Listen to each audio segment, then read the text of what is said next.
That's exciting. Yeah, maybe we need to get some cool lights like this. We have a cool light. We just don't have a cool stand. Yeah, we need stands. Unfortunately. Who does? What light doesn't come with stands? Yeah, that was. You're like, I really need to start reading the descriptions. So dumb. That was funny. Yeah. Well, hey, brother. Hey, Al. And welcome everyone back to another episode of Siblings in Crime. I'm Allie Rossell. And I'm Blake Murphy. And just as it sounds, we are siblings who love true crime. Yes, love it. Also, Tell me. these chairs just feel so comfy. You feel great right now? Yeah, I feel good. We are in my husband's podcast studio, getting after it. Go listen. Go love it. And it is nice being in comfier chairs, I will say.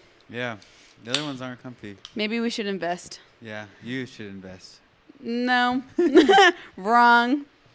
Well, anyways, as always, if you haven't yet, please like, subscribe, all the things. We're Siblings in Crime Pod on every platform. Let's check out how many subscribers we have now. Woo! We give them like weekly updates. Like, we do not care.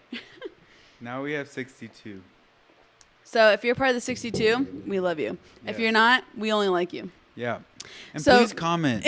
We like to see Comment the nice comments. stuff. I think I'm a little sensitive, actually, more than I thought. I don't like seeing comments that aren't very friendly. They're all been friendly. Yeah, not that we've gotten any, but I'm scared. I know. Or like someone's like, hey, fact check. And I'm like so scared. And then it ends up being like a minor thing. I'm like, oh, okay, thank heavens. I was like, I try to be so accurate with my research. So I think that's the biggest thing is I want to make sure that everything is as close to 100% factual as I can get. Yeah. Well, Tell them. I'm trying. Anything before we jump into the case? Yeah. Ohio State won. They beat Texas. So that was awesome. Yeah. And that's it. You just had to tell the world. Yeah. That I'm was very- awesome. Suckers. Yeah. So that's big news. You'll probably be hearing a lot more football updates since now we're back in season. Yeah. Maybe I'll have a little segment talking about Ohio State football. There you go. Ohio State with Blake. Yep. I like it. All right. Well, we're going to start in 1996 in Panama City, Florida. Yes. You weren't born. You're right. Good job. Nice job. When's my birthday? November 7th, 1997. Good job. I'm proud of you. All right. Well, you're right. It's a year before I was born, and it's a Friday night. The neighborhood is quiet. The Gulf air. Too quiet. Right. And the Gulf air is heavy with salt. I was like, it's probably salty over there. I look up. I was like, is it that salty in the air in Panama City? And Google's like, yeah, you can see the salt. I'm like, all right, that's staying in. Bite your lip. I knew you were going to say that. Anytime I try to be creative, I get called out for it. Well, in this story today, we're going to be talking about David Turenne. He is a Canadian Air Force officer posted temporarily in Florida. So he's actually Canadian, obviously.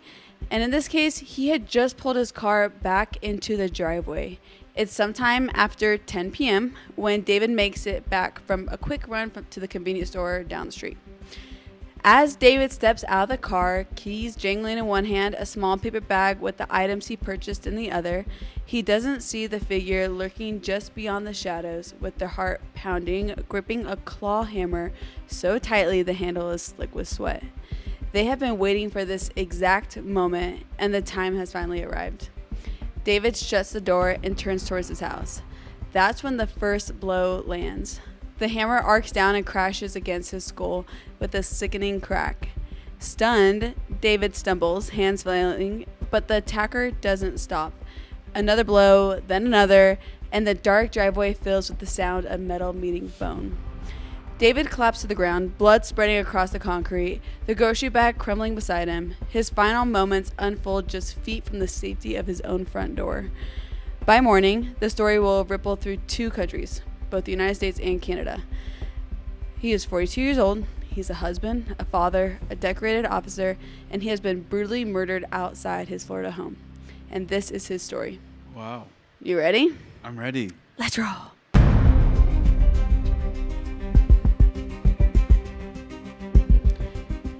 David Turenne was a proud Canadian from Winnipeg, Canada, which I feel like I've heard of Winnipeg. It turns out it's the 6th largest city in Canada. I was like, wow, that's way bigger than I was expecting. I'm proud of myself for even recognizing the name. Yeah. Pretty big deal for me. Good work. Thank you. He had built his life on discipline, loyalty, and service. Friends and family describe Military him. man? Military man. Have you not caught this the whole time? I've mentioned twice already. I think he's in the Air Force. Oh, I didn't hear that. Hilarious. Yeah, no, he is a military man, as you can tell. His friends and family describe him as the kind of man who kind of lit up the room he walked in. He was tall, broad-shouldered, and literally just, everyone said his smile just like warms your soul. So he joined the Canadian Air Force. I'll tell you again. The Canadian Air Force, which I'm like, for some reason, I'm like, I didn't know Canada had an Air Force. Obviously they would, but you never hear about Canadians' troops. Oh, man. But I obviously knew that they had something. But he joined the Canadian Air Force young and rose through the ranks with steady determination, becoming a major. So his career wasn't like flashy by any sense. It was just like consistent. He was resilient, reliable. Fellow officers remembered him as a man who could be counted on in high-pressure moments, someone who never cut corners, never backed down from responsibility, and he was always the first in the office. At home, David was a husband, a father. His children adored him. He was like your most classic family man as well. So like all around seems like a stellar guy. By 1996, David and his wife had been stationed temporarily in Panama City, Florida. So that's why they're there. It was a posting that pulled them away from like their Canadian home and their roots, but it offered new opportunities. Like it sounds like his wife was so stoked. Like coming from all that cold and then going to like Panama City, like the sun, the beaches, palm trees. She was like, yeah, the girls. I don't know if his wife was singing that, but she was jazzed. And so they're like excited for this new chapter. It wasn't like, oh, dang it, we're leaving Canada. They were like stoked. And it was just supposed to be a temporary position until they moved on to their next assignment. So it was going to be like a fun little, almost like a shindig. Yeah, like a little vacation in some sorts because it wasn't supposed to be very long. From the outside, life seemed steady. A respected officer, devoted family man, a trusted colleague. His wife, Monique, in those early days after this brutal attack, always talked about how he was a good man, strong man, loved his family, protected them. Like, who could ever do this? And I imagine every family member of any victim ever would say the same thing about their loved ones. But David wasn't just any man with your average 9 to 5. While his family knew he was proud of his service and he worked really hard, he was also very careful about the details he would share with those around him. It's not that he was necessarily CIA. It's not like he was like secretly or like super like doing secret stuff that they know of. They couldn't tell if he was more just reserved about his job or if it's really classified information, if that makes sense. But he never brought his work home. No one ever really knew what he was doing, the specifics. What was his name again? David. Last name is going to be Turenne. I believe it's pronounced Turenne. And as the investigation into David's murder began, the secrecy left a chilling possibility in the minds of investigators. Was this a murder of a husband and a father, or had Major Turenne's military career followed him home? Is what they're asking themselves. Like an assassin? Dun, dun, dun. Like an assassin. Whoa. So let's dive into that. When detectives arrived at the Turenne's home, they did what investigators always do first, which is look into the family. The wife. Yeah. They look close to home. Look into the husband. Right. Usually how it goes. The spouse is like always the first person you have to look at, of course. And so from the beginning, Monique, his wife, didn't really look like a killer. She's like your most like gentle looking grieving widow. And so according to her statement, David had left the house around 9:30 that night to make that quick run to the store. Sometime close to 10 p.m., he pulled back into the driveway. So super quick. That was the moment of the ambush. He was bludgeoned with a claw hammer. David never even made it inside, and his body actually remained there throughout the entire night. The wife didn't think to go look? Well, that's what I immediately was wondering. No one else is immediately wondering that. It wasn't until the next morning at 5:40 a.m. on February 10th that Monique called 911. Her explanation was simple, but it's kind of like unclear in the research that I went through. It seems like she believed that David just didn't come home, which I'm like, that's weird. If my spouse was like, just didn't show up, I would notice. She also said something along the lines of like, maybe he had got called into work. I don't know if that's a regular thing where he would just go into work at night, if that was not uncommon for him to just have to go in and check things. So I don't know. Through the research, it made it kind of seem muggy on her reasoning as to why it didn't cause more alarms. However, we know that David went out to get Midol for her. What? Midol medicine. Oh, yeah. And so in my head, I'm like, maybe she's not feeling good, and she fell asleep waiting for him. But Midol, you should be up waiting for that medicine to get back to the house. Yeah. So, pain. Yeah, so you'd be like, hurry up. Also, quick fact. Yes? 34% of women killed are from a spouse. 6% of men killed are from a spouse. Really? Or intimate partner. 34% of women killed is the spouse. Okay. Versus 6%. Dang. That's crazy. That's a pretty low percent for the female. I'm kind of surprised. I mean, this is not as often that you have women killers anyways, but I don't know. It seems like awfully low. Yeah. In comparison. It's probably because males probably kill males more often. Oh, interesting. I don't know. I'm just saying. That's a good point, though. I could see that. Yeah. Carry on. That is a good statistic. Thank you.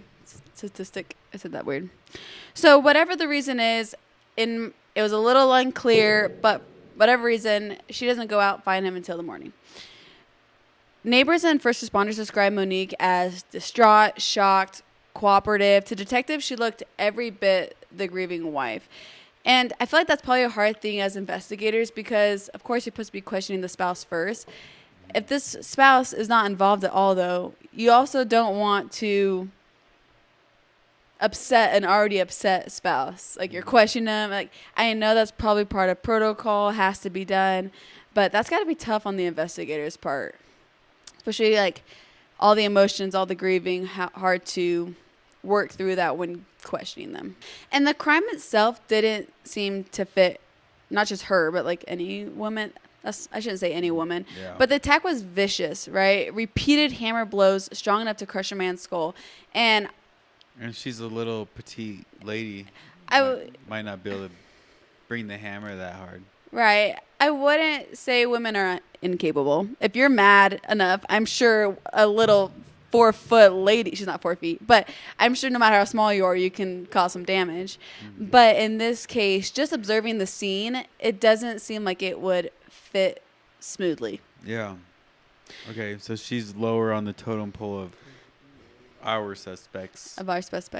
Yes, let me know what you think as we go along. It was the kind of violence that suggested, obviously, physical strength and kind of planning. It just didn't line up so far with what the investigators were thinking. And then there was the motive. So, obviously, when we're looking into a motive, like, what are some obvious ones with your spouse? Love triangle, money, true. And that's all I can think of. Right.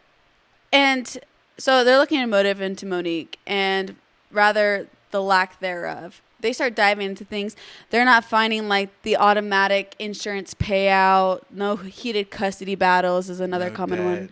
Debt. Yeah, exactly. No financial, like. No lover. Right. So all these things in the early hours of the investigation, like there is no blatantly obvious reason as why she would kill her spouse. Also, they've been married for 17 years. Yeah. That's a long time to like suddenly lash out. And so although as always you need to look. She seems happy to be in Florida. Yeah, she's so excited. Yeah. So it seems like a new exciting chapter and they have a little kid and things seem going well. So on the surface they're like, okay, whatever. So they actually asked the family of David. They're like, okay, like they asked his sisters, his mom, like, is there any issues in David and Monique's relationship that you know of? And everyone in the family went as far to say, like, they're so confident in that marriage, like, it's not her. And so, of course, although you have to look into the family members, they aren't super targeting Monique, which is They're aware of her. Right, they're aware. So they're like, okay, if not the wife, then who? Like I said, David was a major in the Canadian Air Force. Once again, I'll say it probably 7 more times. Temporarily posted in Florida. And his military career came with like that degree of secrecy that even his family didn't fully understand. The fact alone brought lingering questions to the investigators. If David's work had touched sensitive operations, maybe someone had to silence him, whatever it is, then maybe he was like gonna be a whistleblower. Right. And they wanted to silence him. Yeah. So they're looking at all these things thinking maybe his death wasn't like a domestic tragedy at all. Maybe it was silencing or sending a message, something along those lines of more of a hit or targeting in some way. Detectives followed that possibility hard in those early days. They dug into his professional record, asking questions about his role, and even reached out to Canadian officials to clarify what kind of work he had been involved in. The hammer had been brought to the scene, used with precision, and it was actually left behind, which seems kind of reckless in my opinion. Usually people don't leave behind weapons. However, nothing was stolen. His wallet was on him, his watch, his belongings, everything was right there. And to detectives, the murder now looked less like out of fury, but more like a calculated hit. And so as the investigation continued, on one hand, they have like this grieving wife that they can't necessarily rule out yet because of like her weird, like, what were you doing besides like sleeping?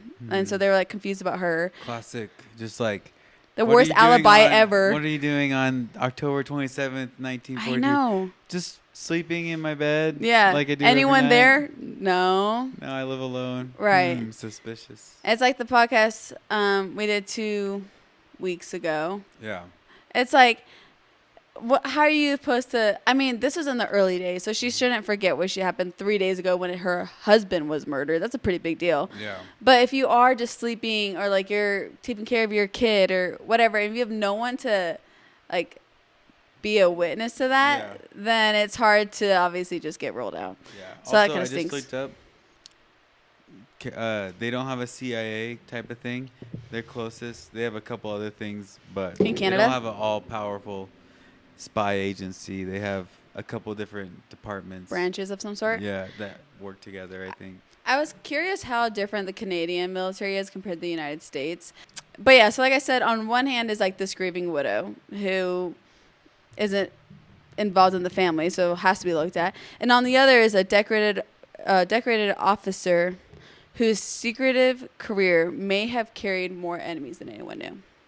So these are the two theories investigators are going in the first week after David passes away. Yeah. So either a hit or a passion killer. Right, a spouse or some sort. Yeah. So those are the two they're looking at, and not to like rule out anything else, but these are the only two leads considering everyone loved him. So these theories formed quickly, like I said, because at this point, we're just in the first few days since this brutal attack. Meanwhile, David's body was taken back home to Winnipeg, where he could be amongst his family and his friends, those who loved him most, obviously, for the funeral services. So it's now February 15th, 1996, just 6 days after he was murdered in cold blood. The winter air was sharp and unforgiving the day Major David Turenne was laid to rest. His casket, draped in the Canadian flag, as customary when you're in the military, it was carried into the church as family and friends filled the pews. His niece, who actually has been quite a big spokesman on their side of the family, would later say that the silence of the service was unbearable. She says that he was bigger than life, and losing him in that way, it just shattered their family. Which, heartbreaking illustration right there. The funeral should have been only about grief and focused on healing, but investigators were there too. Actually, they flew in from Florida, standing quietly in the back. And of course, they wanted to pay their respects. However, they were not just there to support the family. They had come with questions and with information the family wasn't prepared to hear. After the service, detectives pulled David's relatives aside, and they began gently laying out what they knew of the night that he died, which we've already discussed. He left at 9:30, went to the store, came back after 10, got ambushed. Cops were called at 5:40 in the morning. They laid it all out for them. Then detectives told them something new that was harder to process. A name had surfaced, a name the family had never heard before. They never knew? They don't know the person? Nope. Ralph Crompton. Ralph. Wreck-It Ralph. Ralph. Yeah, he calls him Ruckus. Investigators explained that they had been tipped off about Ralph by neighbors in Florida. Friends and neighbors. What is that? Crazy guy? Crazy guy. No. Florida man? I mean, all Florida men, evidently. But friends and neighbors had whispered that maybe Monique had a little friend. Oh, snap. Named Ralph. To add salt to the wound, the Turenne's own son is the only one that knew Ralph by name. And he was so young, he's like, oh, that's mommy's friend. Oh, snap. Sad. Yeah. That's not a good look, obviously. And to detectives, it was no coincidence. It was the missing puzzle piece, like the detail that snapped the picture into focus of what could be going on. For David's family, the revelation landed like a second funeral. The loss of a brother, uncle, father, and now the loss of the marriage that they thought he had. So his sister, in an interview, recalled at the funeral, Monique was sitting by herself, and she had gone up, gave her a hug, asked how she's doing, like very much a supportive family and gathering around Monique. Monique evidently didn't respond to any of the family, and that was really their last interaction before Monique left with a friend from the funeral, and that's when the officers approached the family to tell them that they have suspicions that Monique had a little side hustle. Jeez. Heartbreaking. I just looked up a picture of Ralph. He's kind of spooky looking. You think so? Yeah, the family said the news that Monique was having an affair was like watching their brother be taken from them twice. Obviously, the first in the Florida driveway. Yeah, exactly. And again, the funeral, when the truth came to light, just hit them like a second blow. Especially because they were so adamant backing her up. Now, this is suspicion at this point, but it's obviously feeling like the most massive betrayal to the family. As the mourners filed out into the snow, the family carried more than grief. They carried suspicion, confusion, and a new name that would change the direction of everything. Ralph Crompton. So Ralph, he was actually a retired U.S. Air Force Master Sergeant. So I guess she just got a thing for the Air Force. So this is where I had to really do my research, like Master Sergeant versus a Major. I was like, I don't even know who does what. So he Might was... be different. They are. And the different armies. Oh, like depend on U.S. and Canada? Yeah. True. According to my quick searches, it says that David was a major who had risen as an officer in the Canadian Air Force. So a major was like a leadership position more so. He was entrusted with international postings and, like I said, leadership, more responsibility, whereas Ralph had kind of plateaued in the enlisted ranks before retirement. So he was like enlisted, but he didn't kind of make it through the ranks the same way David did. But it was in Florida where their worlds collided. During David's posting at an Air Force base in Panama City, Monique met Ralph, who also worked there for a time. The connection began in like this work-related setting tied to the base, and what started as a casual contact grew into a friendship, and as they keep rolling, relationship, and then a full-fledged affair. So the relationship wasn't hidden as carefully as they thought, obviously, especially considering Monique's own child knew the name of this man. And the neighbors. Yeah, and the neighbors saw like, some man at her house. So it seems like she wasn't being all that sneaky. Yeah. We're unaware if David was aware of anything going on or not. It's never been told by any of his friends or family that he knew of Ralph. Most reports say that they probably were in the same circle, knew each other, but not to this extent. But anyways, like I said, and like what you said, friends and neighbors started seeing this, and so they're the ones that kind of had the loose lips and told the cops. And because of that, the investigators pulled the phone records, ultimately being what proved that there was an affair and that it was ongoing. So by the time of this murder, Ralph was actually living back in South Carolina at this point with his wife and 4 children. That makes him not look as suspicious. You think? That he's in South Carolina? Yeah. That's true. But like maybe she had him come down and kill him. Yeah. Maybe that's why there's less percent of women killing men, because they just hire someone to kill them. I wonder if that's you should look up and for. see like how many women hire a hit or something like that. Yeah, I wonder if that's accounted or like, for. Plot or whatever it is. Yeah, that's interesting. Actually, I wonder. So suddenly, the theories of professional hits and military enemies seemed less convincing, and the picture was kind of sharpening into something investigators knew all too well, is what you mentioned in the very beginning, a love triangle turned deadly. So now we got, boom, number one theory in investigators' eyes. All right, it says it does account for that. It does? Yeah, it says direct acts, indirect acts, as long as the woman is identified as the principal offender. So 6% regardless if they're the ones that murdered? Yeah, during that time span, but I'm guessing it probably stays pretty consistent. Yeah. Interesting. The timeline was almost too reckless to believe. So David and his wife Monique, like I said, been married a long time. They just got to Florida. What's shocking is they had only been in Florida for a few short months at this point. So it's not like they've been here for all that long of a time. It was meant to be just super temporary. But in that narrow window of time, Monique met Ralph. I'm like, okay, you just moved there and you met him that quick. And not long after Ralph... Maybe she was looking. Evidently. I mean, how do you just stumble upon that? And on top of that, not long after Ralph and Monique's fling began, Ralph had moved 100 miles away with his family. So Maybe his wife found out. She's like, we're getting She's out like, of here. yeah, no way. I mean, there's a chance. Or the military. I guess he's out of the military now. He's retired. So I'm not sure what brought him to South Carolina, but it doesn't seem like he's going to be working at the same base anymore. And so he wouldn't really have a need to go to Florida ever unless he was seeing Monique or something. So seemed weird. Their affair wasn't long and slowly building.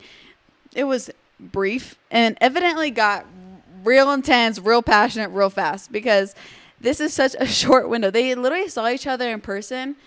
I mean, I can't say like not a lot of times because they were only there for a short amount of time. Plus, he's been moved for half that time.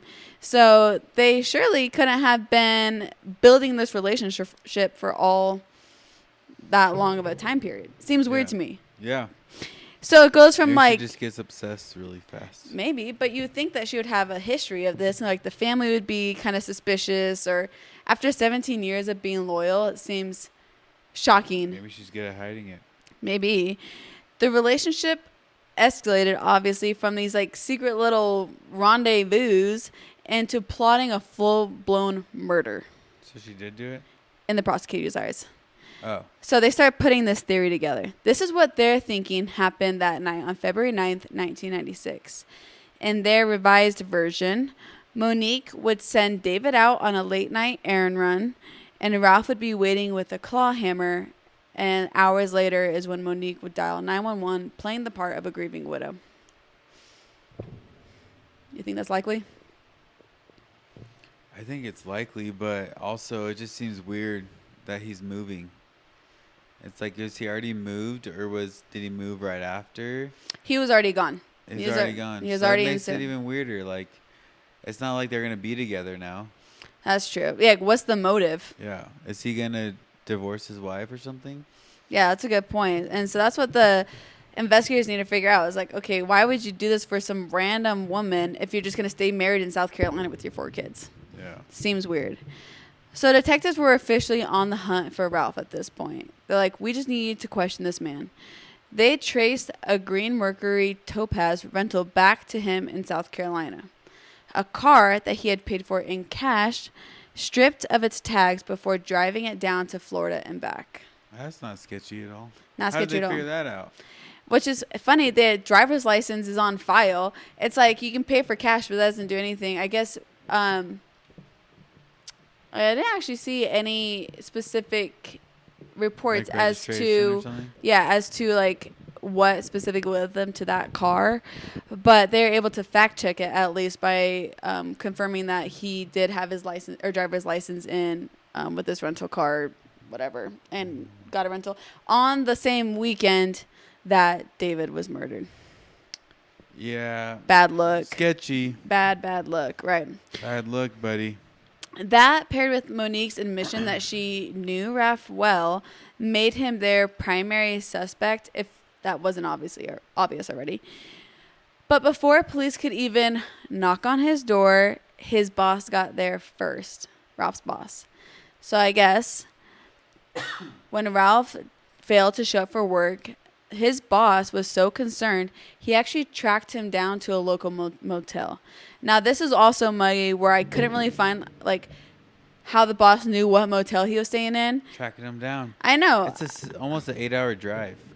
Really? That's a long time. Yeah. Yeah, so it's like going there, back. Yeah, that's a lot of driving. And so, like, it ended up, in one of the things that I saw, like, the amount of miles he put on the car was almost exact mileage from, like, his location. I was kind of wondering. Yeah, it was, like, 900 miles or something like that. It was, like, almost the exact distance. How much was... Obviously, we don't know where he was in South Carolina. Yeah. So we couldn't do it perfectly. 501 miles from the middle of Florida to the middle of South Carolina. Well, we know they're in Panama City. Oh, yeah, I forgot. But, yeah, so, like, the amount of miles on the car rental was almost the exact amount that it was. 430, yeah, so it was like 900 or something like that. Yeah. So, like, very little error that he would have gone anywhere else besides the house and back. Weird. Wow. Weird looking.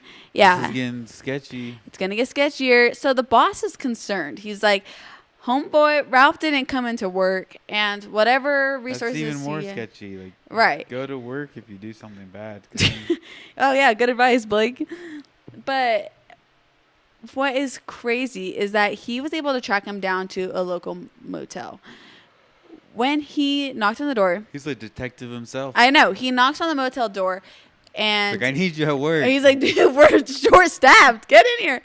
Yeah, he knocks on the door. He sees Ralph's car. Like, he knows that Ralph's there for whatever reason. Ralph doesn't answer. So he actually goes and gets the manager and is like, hey, open this door. Which, one, I don't think that's legal. But maybe times were different. This guy's like... Oh. He's like, I'm his boss. Open the door. I need it at work. I know. It definitely seemed like it was at a place of concern, not like trying to be overbearing as a boss. Yeah. So the manager opens the motel door, and they go inside, and what they find is Ralph. He is lying down with a self-inflicted wound on his chest. Oh, dang. Yeah. That's crazy. Yeah. So they're panicked. Emergency services were called, and actually Ralph makes it. Once he was stabilized, investigators moved in on him, which is crazy. It was a stab wound, and he was able to make a full recovery. And their suspect now, obviously, was not on the run. He was right into custody. Wait a second. How long after the murder was this? Does he know that they're looking for him? I mean... Or is this like on his way home from killing him? Yeah, I think this is like within the week. So I think he's already been home. But I would need to fact check that for sure. I wouldn't be surprised if he heard that his name was getting involved. They're looking? Yeah. Because of a couple of reasons. Like, obviously, he didn't go into work. Obviously, if he tried to harm himself, a lot of people are saying that shows, like, signs of guilt. And unless he had other things going on in his life that we're just unaware of, it seems like very odd behavior to do that quickly after potentially murdering a person. Mm-hmm. So I'm not 100% sure on the timeline.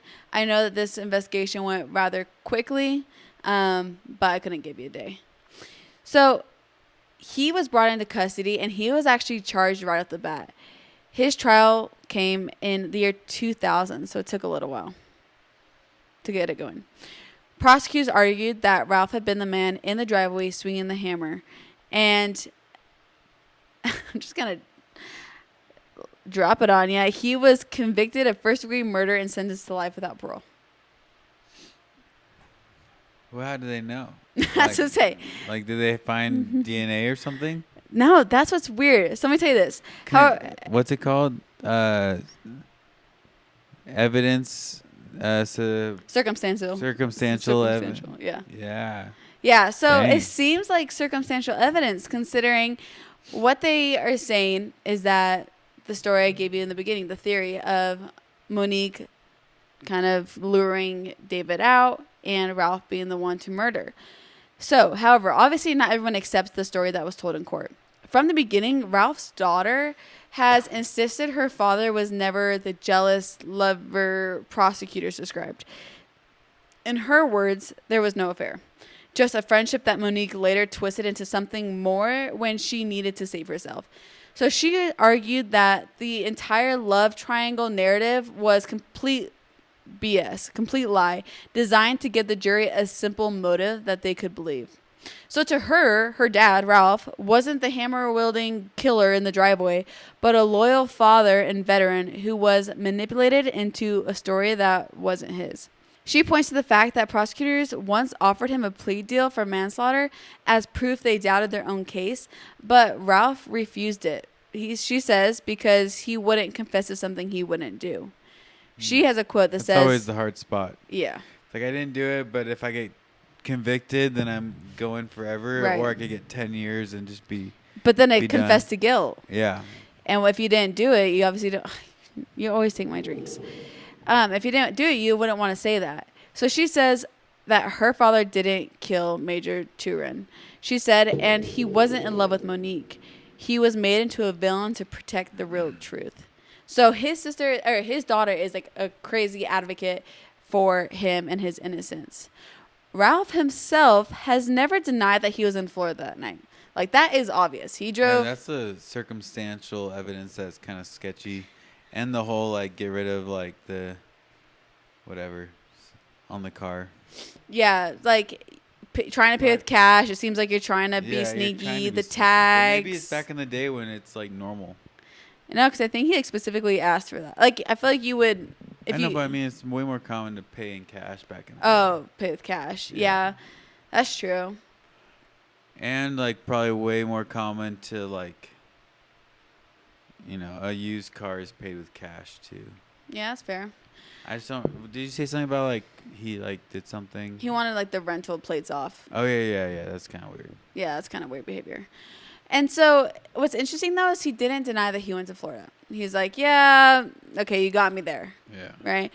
But what he said was that he always denied being the one who actually swung the hammer. Oh, so he was there. So he says he was there. And his telling, he was drawn into the chaos by Monique, manipulated by her, and then painted by prosecutors as this obvious villain.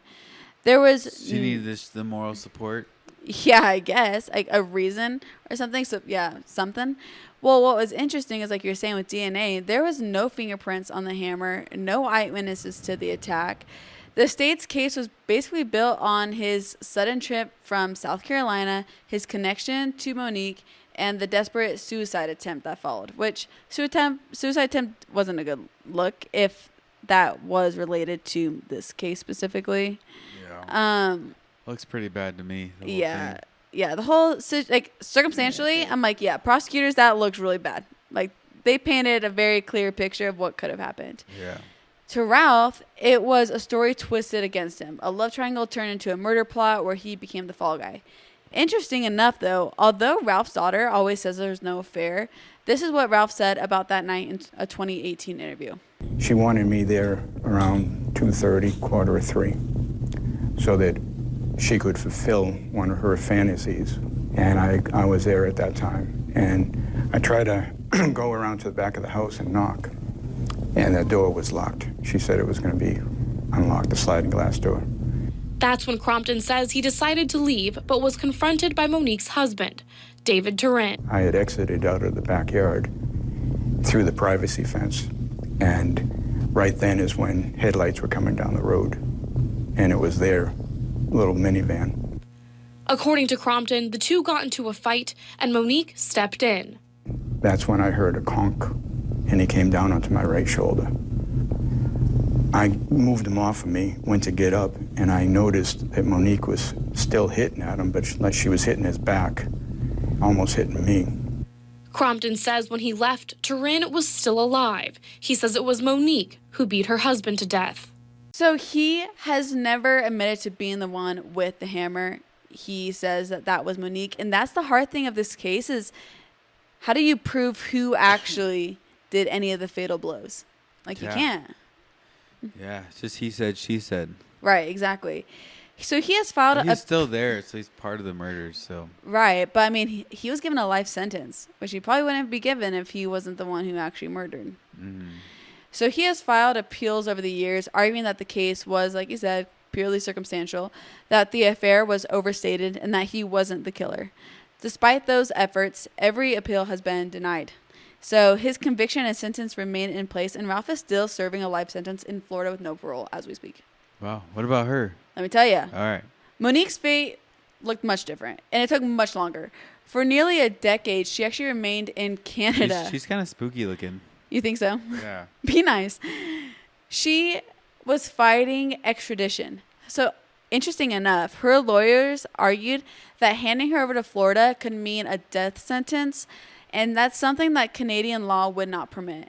And so it was kind of like Canada versus the United States, where Florida is trying to get them to extradite Monique, and Canada is like, not if you're going to do the death penalty. And so at some point, they finally made an agreement, and Florida prosecutors formally promised not to pursue the death penalty. And with that, and only then, was Monique extradited. So this took up until 2005. So in 2005, she was actually convicted of second-degree murder and sentenced to 20 years, which she served 18 of, being released in May of 2023. Wow. So let's talk about... Out. Yeah, so she's out now. I'm scared. She's going to listen to our podcast. Sorry, Monique, did you do it? Just kidding. So this is what's interesting. Scary. Yeah. So this is what's interesting. Like, it's weird hearing Ralph's perspective, Monique's perspective, the prosecutor's perspective. So that's kind of what we're diving into. From the very beginning, Monique Turenne insisted that she had nothing to do with her husband's death. As you can imagine, that's what they probably all say. On the night of February 9th, 1996, she told investigators that David left the house at 9:30, ran the errand, did all these things. Same story we've been running by. And as investigators began to connect her to Ralph Crompton, Monique admitted knowing him, but minimized their relationship at this point. Like, she originally made it sound like they were together, and then now she's, like, trying to make it less and less. We saw each other before. Yeah, I've seen him at the store. Grocery store. Right, exactly. Talked to him at church. Yeah. And so she resisted the prosecution's love triangle narrative, which is interesting that both Monique and Ralph are both like, no love triangle. He said there was a love triangle. Oh, yeah, sure. He says he's like, or I guess his daughter is the one. Yeah, his daughter is the one that's like, no, there's nothing there. So she's trying to minimize this, portraying Ralph as like just barely a friend. Like, he's a friend, maybe that, you know. Over the years, she has insisted that she never conspired with him to kill David, and that prosecutors inflated her role without direct evidence. Her appeals often frame the case against her as circumstantial, built on suspicion, not proof, which they both say that, and they both honestly have some points with that. At times, Monique went further. This is a wild take. She sometimes suggested alternate theories that shifted blame away from her, of course. Classic. Yeah, in one interview, she even claimed that David and Ralph may have had a connection of their own. Let me specify. She thought that maybe they were going to go into a business deal together. And that Ralph's motives could have come from that. Ralph's probably like, what the heck? I know. I've never even met that guy. Yeah, so according to Monique, in an interview I saw, she says something along the lines that there's been paperwork that shows that David and Ralph may have been going into business together. I couldn't find the said paperwork, but I also am not a journalist whatsoever. And so I'm trying. Yeah. So she implied that Ralph may have acted on his own for reasons completely unrelated to her. So she is trying to step completely out of the light, whereas Ralph admits that, yes, it was them together, but he wasn't the one that smacked her. Right. So Ralph's kind of looking more reliable. Yeah, as far as stories go, I'm like, Ralph's makes more sense than Monique he's okay being to put himself there. Right. She's like, no, nothing happened. Right. She's like, he did that completely on his own. I was just in the house being a complete innocent bystander, which seems very like a pretty big stretch, right? Yeah. To this day, Monique's stance has been consistent in one regard. She denies ever plotting her husband's murder. She portrays herself not as a conspirator, but as a widow caught in a tragedy she couldn't stop, while others twist the narrative into a story of jealousy and betrayal. So we have the prosecutor's case, which is what charged or got both Monique and Ralph convicted, which is that they plotted together. Monique's role was to lure David out. Ralph's mission was to murder David. Then we have Ralph's theory, where he went all that way. They were in a love triangle, and in Ralph's account, which in the audio you heard, would say that he was just there. They got in a fight. Monique was the murderer. And then Monique's, she completely distances herself whatsoever, saying it was between Ralph and David. Which one sounds most realistic to you? Not Monique's. Yeah, Monique, I'm like, that one is like the least likely in my opinion as well. Yeah. Because it doesn't seem likely that Ralph would drive overnight, round trip, to murder a guy he maybe had a business deal with, which it hasn't been proven. Yeah. Yeah, that one seems like the And biggest it's like not even a business then. Mm-hmm. It's like, why would you kill someone over? If like in a business you'd kill over like money or something. Mm-hmm. But if it hasn't even started yet, yeah. Dude, that's like a phone call they could have had. I thought of the name. Yeah. No, I thought of it. Who has the LLC? Yeah. Yeah, exactly. And I can kind of see where Ralph's family is coming from with the lack of evidence of who actually did what. Yeah. That's the only thing I can agree on. There may be other facts that I couldn't find in my own research that would point one way or the other. Mm-hmm. But from what I have told you and what I have found, I can see the attraction to either side of that. Yeah. But David's family still describes his murder as an open wound, as you'd imagine, a loss that no verdict could ever heal. Ralph's daughter continues to insist her father was scapegoated. And Monique, even after prison, maintains that she never plotted her husband's death. But for investigators and prosecutors, the truth has always been clear. A whirlwind affair, an ambush in the driveway, and a betrayal that ended the life of a decorated Canadian officer. And this is the case of David Turenne.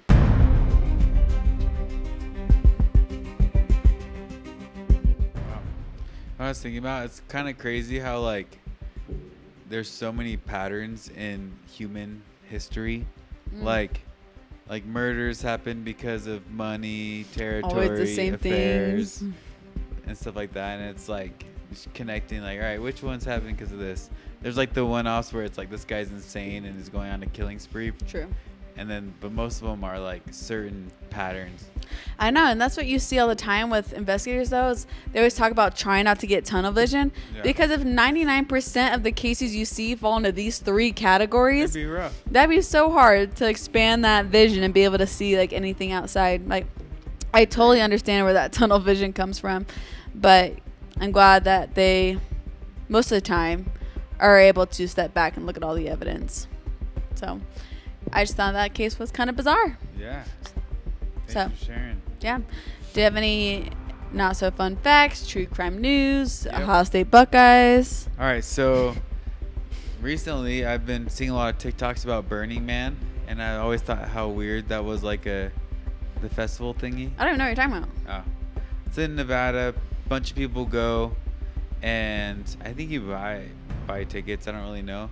But basically you go there and you just live in the desert, and they have a bunch of like random like shows or something, and like once you're there, like nothing costs anything. You trade and give each other everything. It's like, what the heck? I've literally never heard of this. Like a hippie vibe thing. Okay. But I've heard of like recently like 2 girls were like sexually assaulted there, and the officials, the Burning Man officials wouldn't let the cops in to investigate. Ooh, and then I weird. just saw this one, how someone was killed. So it said, man found lying in a pool of blood at Burning Man. Jeez. Authorities are investigating a homicide after a man was found deceased in a pool of blood at the Burning Man Festival in Black Rock City. According to the Pershing County Sheriff's Office, the victim, identified by the Nevada Bureau of Land Management as, I don't know how to say his name, he's from Russia, was killed sometime on the night of August 30th at the Burning Man Festival. The man's body was found at a campsite lying in a pool of blood. Authorities did not disclose the victim's cause of death, but his remains were reportedly transported to the county medical examiner's office. The Burning Man Project said in a statement that they are cooperating with the law enforcement as the investigation continues, adding the safety and well-being of our community are paramount. But a lot of people like have really weird feelings about Burning Man just because like stuff that goes on there is like seems really weird. But like no laws there type of thing. Yeah, and like stuff that's like that. Weird. But that's so sad. So are they gonna be able to go in and investigate then? Well, I think they're investigating now. I think it's over. Burning Man's over. But the sexual assaults, I saw that they wouldn't let them in or something. That's horrible. Yeah, I don't that's really know sad. too much, so could be wrong. That's the only one I wanted to share today. That's interesting. Yeah, go Buckeyes. Go Bucks. Yeah. Like next week you'll have a new segment of Ohio State at the very end. Yeah. Well, sweet. Well, thanks for sharing. And thanks for tuning in to this week. We will be back next week with another episode of Siblings in Crime. Yep, thank you. Adios. Adios.